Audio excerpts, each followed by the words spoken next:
हालात ऐसे ख़राब हो गए कि हमें कश्मीरी पंडित को अपना घर छोड़ के यहाँ से निकलना पड़ा।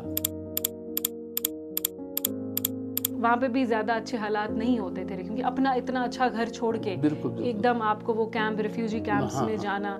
इन 1996 में अच्छा। जब हम वापस पहुँचे तो यहाँ पे हमें लोगों ने बहुत ही जोश से वेलकम किया। हमने कहा यहाँ तो टोटली चेंज है, अभी भी वो चीज़ कश्मीरियत अभी भी जिंदा है। तो कोई ऐसी एग्जाम्पल, कोई बात आप अपनी शेयर करना चाहते हैं किसी से भी जो आपके दिमाग में हो? कश्मीरी समाज के जो लोग यहाँ से बिछड़े हैं, जो बाहर निकले हैं अपने घर छोड़ के, उनकी घर वापसी बहुत इज्जत से हो। बिल्कुल। कैसे आप अपनी दुकान को as a symbol of communal harmony देखते हैं? मैं ये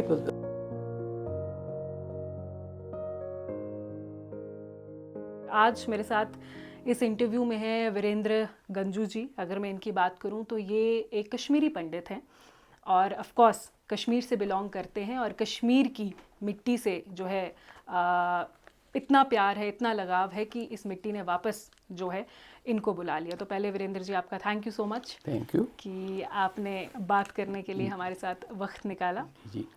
तो वीरेंद्र जी, अगर मैं बात करूं 1990 की, क्योंकि ये एक ऐसा समय है जो जब भी सिर्फ कश्मीरी पंडित्स के लिए नहीं, किसी से भी आप वो पूछोगे तो खास जो भी कश्मीरी हैं तो एक कहते हैं ना कि काला धब्बा वो कहीं ना कहीं है हमारी हिस्ट्री में। तो उस टाइम जब आपने कश्मीर छोड़ा था जी, तो ऑफ कोर्स इस कश्मीर के साथ आपकी बहुत सारी यादें थी, बहुत सारे एहसास थे जो यहीं पे रह गए। तो मैं जानना चाहती हूँ कि आप उस समय में हमें लेके जाओ जब आपने कश्मीर छोड़ा था। मैं 90 की बात करें हम, उससे पहले हालात यहाँ पे बिल्कुल, आप तो जानते हो, उस आप बचे थे उस टाइम पे तो हालात बिल्कुल नॉर्मल थे। 90 के बाद जब हालात ख़राब हो गए, ये कश्मीर की एक तहरीक में एक ऐतिहासिक बेहदा दाग जैसा है जो अभी भी हम भूल नहीं पाते हैं। जो उस वक़्त हालात हुए, हालात ऐसे ख़राब हो गए कि हमें कश्मीरी पंडित को अपना घर छोड़ के यहाँ से निकलना पड़ा। जबकि यहाँ पे भाईचारा ऐसा होता था कि एक दूसरे के बगैर हम रह नहीं सकते थे। तो उसमें ऐसा चेंज, अचानक चेंज आ गया कि वो लोग भी उस समय डर गए अपने जान बचाने के लिए, ताकि ऐसा माहौल बना कि हमको घर छोड़ के निकलना पड़ा। तो फिर एक समय बीच में हालात थोड़े से सुधार आ गए थे। हमारे जो मित्र थे यहाँ कश्मीर से, उनके साथ बातचीत होती थी, उनका आना जाना रहता था। तो उन्होंने एक बार तो आप आ जाओ। अच्छा। हमने कहा शायद एक हमें दिख रही है कोई किरण, उम्मीद की किरण हमें दिख रही है कि हमें जाना चाहिए। तो कुछ लोग बारामूला के हमने इकट्ठा एक फ़ैसला ले लिया। वो कुछ 10-15 लोग थे। हमने फ़ैसला लिया कि हम कश्मीर वापस जाएंगे इन 1996 में। अच्छा। जब हम वापस पहुँचे तो यहाँ पे हमें लोगों ने बहुत ही जोश से वेलकम किया। अच्छा। तो हमें उस वक्त हमें ये लगा कि अभी भी वो कश्मीरियत, वो भाईचारा अभी भी ज़िंदा है। तो हमें अपनापन यहाँ पे लगा, हम बैठे। तो फिर यहाँ के सरदार कम्युनिटी, मुसलमान कम्युनिटी इकट्ठा होकर हमें एक हिम्मत दी उन्होंने, ताकि हम अपना रोज़गार फिर से एस्टेब्लिश कर सकें। तब से हमने, जितने भी लोग आए थे, हमने अपना कारोबार दोबारा शुरू किया और रेस्पॉन्ड बहुत ही अच्छा रहा। जो आज की नज़र में आप देख रहे हैं। और हालातों को भी समय के साथ साथ सुधार आता गया। तो मैं चाहता हूँ, लोग भी चाहते हैं आजकल, यहाँ के चाहे सिख कम्युनिटी के लोग हैं, मुसलमान कम्युनिटी के लोग हैं, या हम लोग हिंदू, यही चाहते हैं कि यहाँ पे हालात और ज़्यादा बेहतर हो जाएं। और कश्मीरी समाज के जो लोग यहाँ से बिछड़े हैं, जो बाहर निकले हैं अपने घर छोड़ के, उनकी घर वापसी बहुत इज्जत से हो। बिल्कुल।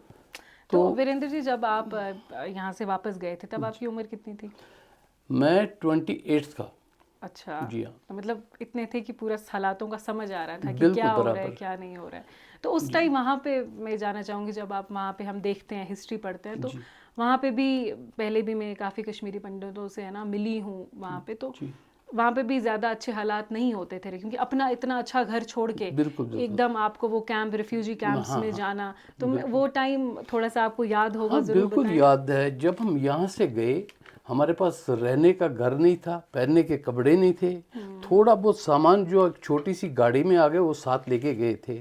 बच्चे बिल्कुल छोटे थे, तो उस समय पे हम ये नहीं सोच पाते हम रहे कहाँ, रिफ्यूजियों की तरह हम टेंटों में रह गए, जिससे कि हमारे बहुत सारे लोग बिच्छू और सांप के डंग से वो मर गए।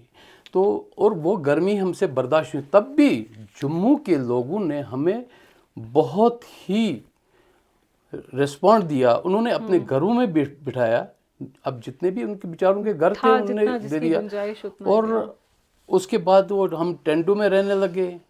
रिफ्यूजी की हालत जो हमने कभी सोचा भी नहीं था, कभी देखा भी नहीं था, जिसके 2-2, 3-3 मंजिल के मकान थे, वो एक टेंट में बच्चों को लेकर बैठे, तो बहुत दुख होता था। अभी भी याद पड़ता, रोना आता, उस समय को याद करके में रोना आता है कि कहाँ हम क्या थे और क्या हो गए। समय बदलता गया, हालात बदलते गए। अब शायद हम उम्मीद करते हैं, भगवान से मांगते हैं कि दिन ब दिन और भी बेहतरी हो, तो हमारी घर वापसी हो। जब आप वापस यहाँ पे आए थे तो एक पल तो लगा ही होगा डर का, मतलब कि लोगों ने जरूर बुलाया आपको।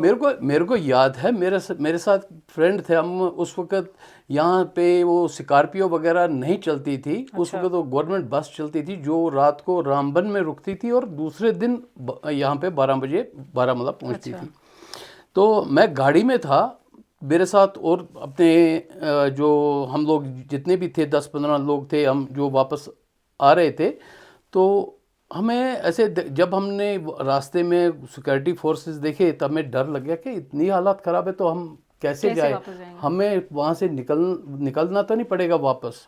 हमने कहा चलो देख लेते, अब मेरे दोस्त साथ हैं तो देखते हैं वहाँ पे। जब हम यहाँ पहुँचे, बराबर तहसील पॉइंट से लेके मेरी दुकान तक हमने जाना था मंदिर में, वहाँ तक रघुनाथ मंदिर, वहाँ से तहसील पॉइंट से रघुनाथ मंदिर तक ज़्यादा से ज़्यादा 4 मिनट का रास्ता है। बराबर 3.5 घंटे लगे मेरे को वहाँ से मंदिर तक।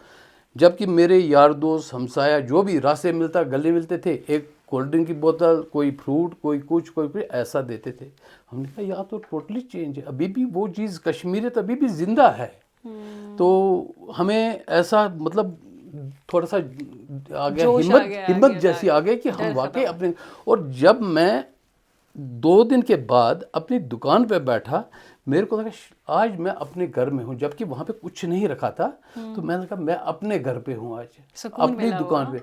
वो राहत मिली मेरे को जो उन 10-12 साल हो गए थे तो उतनी देर नहीं मिली थी। बिल्कुल, अपने घर में आके जी, वो सुकून और वो डर जो है वो खुद खत्म हो जाता है। तो जैसे आप ओनर है सेवक स्वीट्स के, मैं बारामूला की बात करूं तो वो एक बहुत नामी ऐसी स्वीट शॉप है जो ऐसा कोई नहीं होगा जिसको वो उस दुकान पे गया ही नहीं होगा। और वो एज ए कम्युनल हार्मनी की एक बहुत ही बड़ी एग्जांपल है, क्योंकि हिंदू, मुस्लिम, सिख, ईसाई हर कोई जो है सेवक स्वीट जाते ही हैं। और वहाँ पे बिल्कुल नहीं लगता कि कोई अलग धर्म का है, कोई अलग धर्म का है। तो वहाँ के आप ओनर हैं तो मिलन होता है, लोगों से मिलते आप अलग अलग लोगों से। तो कैसे आप अपनी दुकान को as a symbol of communal harmony देखते हैं? मैं ये बता दूं आपको, मैंने जब दुकान शुरू की तो वहाँ पे मेन मेरा फोकस रहा अपने मोमडन कम्युनिटी से, जो कि मेरे को इतना हिम्मत देते थे कि भाई आप करो। जब भी वो कोई चीज़ खाते थे मेरे को मतलब अच्छा रिस्पॉन्स दिया, जिससे मेरी हिम्मत बढ़ती थी। साथ में एक अपनी सरदार कम्युनिटी से उनकी बात करूं तो वो भी मेरे साथ ही रहते थे। मुझे उससे ना एक जोश मिलता था ताकि मैं आगे जाऊं। और वो करते करते आज का दिन आ गया, जबकि हमें ऐसा नहीं लग रहा यहाँ पे हम अलग है। तो हमें लगता कि एक ही भाईचारा हमारा, एक ही जैसे हमारा एक ही धर्म भी है, तो एक दूसरे के धर्म को मानने वाले हैं हम, तो एक दूसरे सहारा बन के ऐसा चल रहा है। जी बिल्कुल सच बात है। ये बड़ी अच्छी आपने बात की कि आप कुछ बनाते हैं, मिठाई बनाते हैं वहाँ पे हो तो आपको रिव्यू देते हैं। तो यही it's example of communal harmony as a Sevak sweet. तो वीरेंद्र जी, उस दौर की मिलिटेंसी की बात करूं जो कश्मीर में हमने देखी और आज की कश्मीर की बात करूं तो कैसे देखते हैं आप दोनों में डिफरेंस? इसमें ज़मीन और आसमान का अंतर है जो हमने पहले देखा, भगवान वो दिन किसी को न नसीब हो।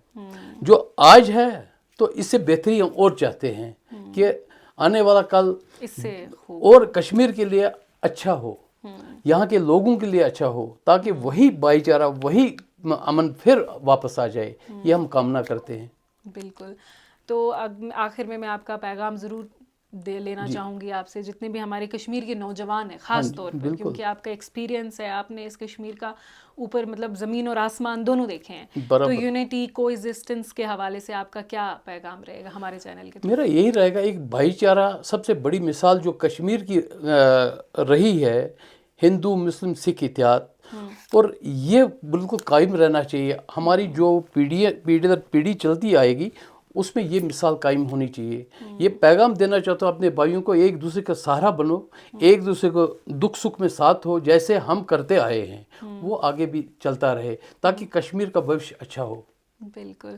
तो कोई एक एग्जाम्पल जो आप जैसे हमने एग्जिस्टेंस की बात मैंने की, हिंदू मुस्लिम सिख, तो कोई ऐसी एग्जाम्पल, कोई बात आप अपनी शेयर करना चाहते हैं किसी से भी जो आपके दिमाग में हो, कि आप हमेशा कहते हैं ना अपने आखिर तक वो बात आप याद रखेंगे यहाँ के लोगों की, कोई ऐसी एग्जाम्पल है? मैं बता दूँ आपको, मेरा 2003 में मेरी दुकान जली यहाँ। अच्छा। तो अचानक आग लग गई, तो शॉर्ट सर्किट की वजह से तो दुकान जली। मैं यहाँ नहीं था, मैं जम्मू में था उस टाइम। मेरा पड़ोसी मेरे को फ़ोन कर रहा है, दुकान पे आग दे, आप डरना नहीं, हम यहाँ पे हैं। और मुसलमान ही मेरे हमसाए, मेरे दोस्त जो मेरे को जानते भी नहीं थे, उन्होंने आग दुकान पे चढ़ के मेरा सारा सामान बाहर निकाला। वो मुझे फिर मेरे को कहते हैं आप घबरा मत, हम इधर हैं, और मेरे साथ आए जितनी देर मैंने दुकान वापस कनेक्ट की।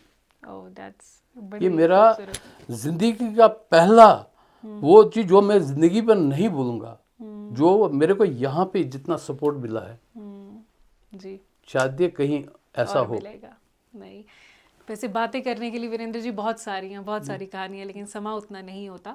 लेकिन जितना आपने हमारे साथ शेयर किए, जितने भी आपके एक्सपीरियंस है, इससे हमें ये सुनने को और समझने को मिला कि कश्मीर की वो जो कश्मीरियत है, जी जी, वो यही है, हमें यही सिखाती है। बिल्कुल। बहुत सारे फॉल्स नैरेटिव्स होते हैं जो हमको आपस में तोड़ने की बात करते हैं, लेकिन this is the real Kashmir. और मैं चाहती हूँ कि इनकी कहानी हर घर तक, एक बच्चा हो या बुज़ुर्ग हो या जवान हो, हर कोई सुने।